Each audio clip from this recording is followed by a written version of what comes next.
Et si une nuit, votre nain de jardin disparaissait.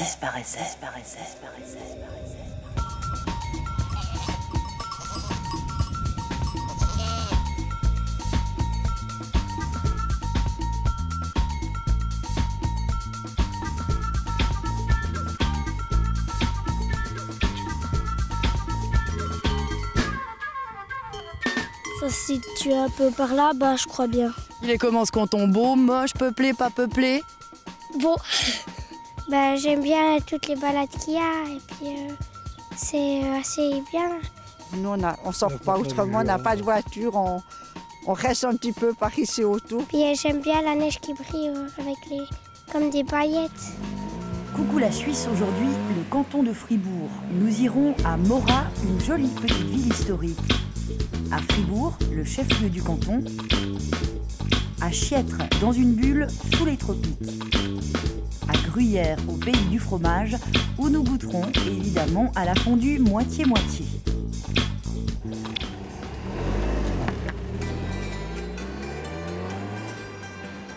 Notre nain de jardin fugueur Peter part aujourd'hui à la découverte du canton de Fribourg. Fribourg, un canton à la lisière de la Suisse allemande où l'on parle les deux langues, le français et l'allemand. Même si le canton n'est pas très vaste, il offre une incroyable diversité de paysages. Les Préalpes en toile de fond et la Riviera au bord des lacs de Neuchâtel et de Morat.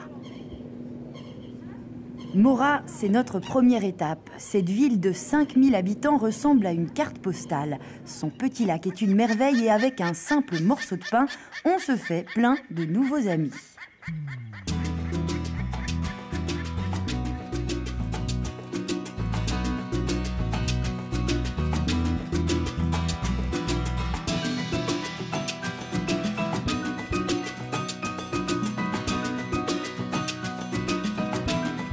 Morat, c'est l'une des rares villes fribourgeoises où les habitants parlent principalement l'allemand. Alors bien sûr, il y a quelques romans qui vivent ici, mais ils ne représentent qu'un habitant sur 10. Alors, naturellement, ici, on ne dit pas Morat, on dit Murten.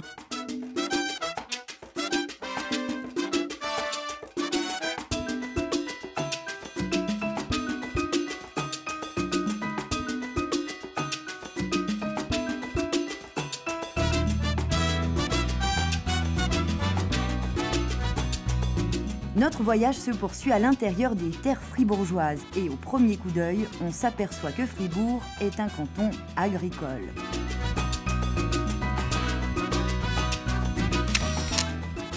Au milieu des champs et des forêts, voici la ville de Fribourg, la capitale du canton.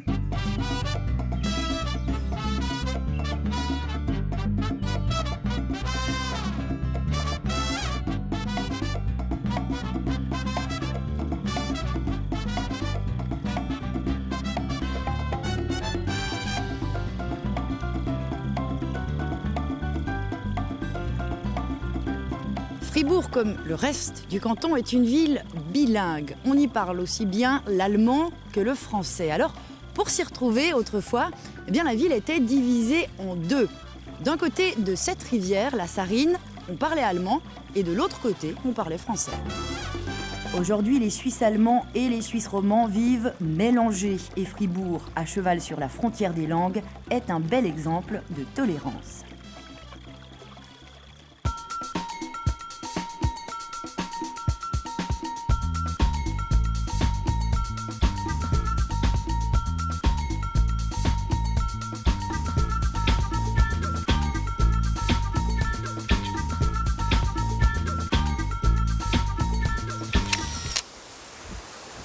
À Kerzers, le climat est tropical, entre 25 et 28 degrés toute l'année. Une humidité de 80%, des plantes inconnues chez nous et plein d'animaux bizarres. Pas de doute, à Kerzers, c'est la jungle. C'est en pleine campagne fribourgeoise que le Papiliorama a posé ses deux soucoupes volantes. Elles semblent sorties tout droit d'un film de science-fiction. Et oui, c'est ce qu'il faut pour reconstituer un petit coin de forêt tropicale. À l'intérieur, c'est le paradis des papillons exotiques aux 1001 couleurs. Il y en a plus de 50 espèces différentes en provenance d'Asie, d'Afrique et d'Amérique du Sud.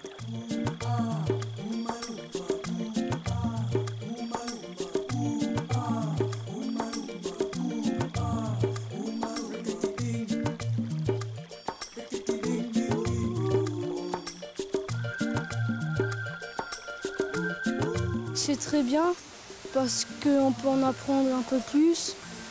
Et puis, il y a des animaux qu'on ne connaît pas, puis on peut plus apprendre. Les papillons, ils peuvent boire. Et puis, il y a des fleurs. J'avais été chez mon grand-papa, je dors encore une nuit. Puis, il m'a promis qu'on aurait une surprise. Et c'était quoi la surprise? C'était qu'on était à Papillorama. La forêt tropicale nous livre ses secrets et si elle le fait, c'est pour mieux nous prévenir. Si personne ne fait rien, ces fabuleux habitats disparaîtront. Toutes les 2 secondes, 1 hectare de forêt tropicale est abattu. Je crois que ce qu'on essaie de faire ici, autant pour les tropiques, mais aussi pour la nature de chez nous, donc les papillons, c'est simplement de faire comprendre aux gens, oui, c'est très beau, mais c'est en train de disparaître et c'est à nous de faire la différence. Et surtout aux personnes qui sont maintenant des enfants et qui dans 15 ans seront des adultes et qui vont prendre des décisions.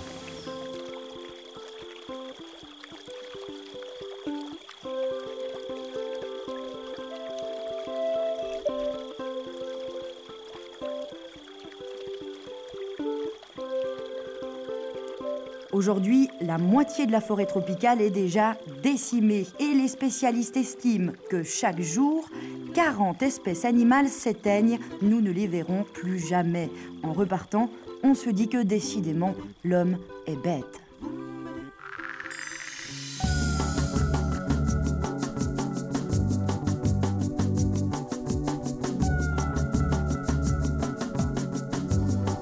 Après l'exotisme de Chiètre, retour à la réalité.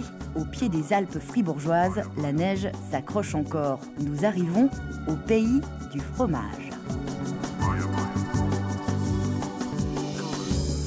Le pays du fromage, c'est bien sûr la région de la Gruyère. Depuis des siècles, c'est ici que l'on produit l'un de nos fromages suisses le plus célèbre, le gruyère.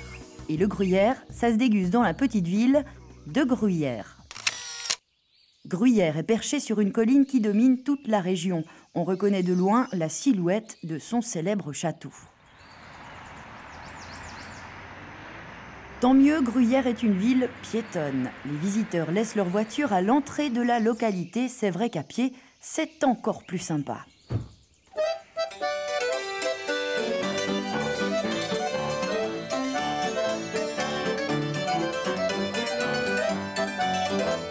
À midi, il est temps de goûter aux spécialités locales dans l'un des plus beaux restaurants de la place, le Chalet de Gruyère. Et là, attention les estomacs, nous allons goûter à un menu typiquement gruyérien. Premier plat, l'entrée, charcuterie froide de la région et morceaux de gruyère.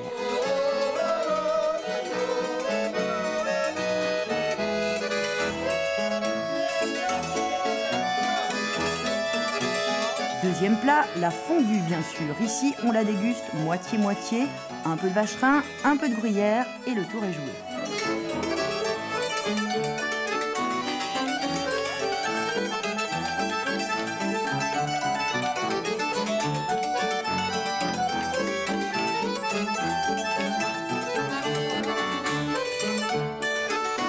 Autant dire qu'à ce stade-là, avec Peter, on est plutôt rassasié. Mais voilà qu'arrive le dessert. Accrochez-vous, des framboises et des fraises copieusement arrosées de double crème de la Gruyère et accompagnées d'une meringue maison, le délire.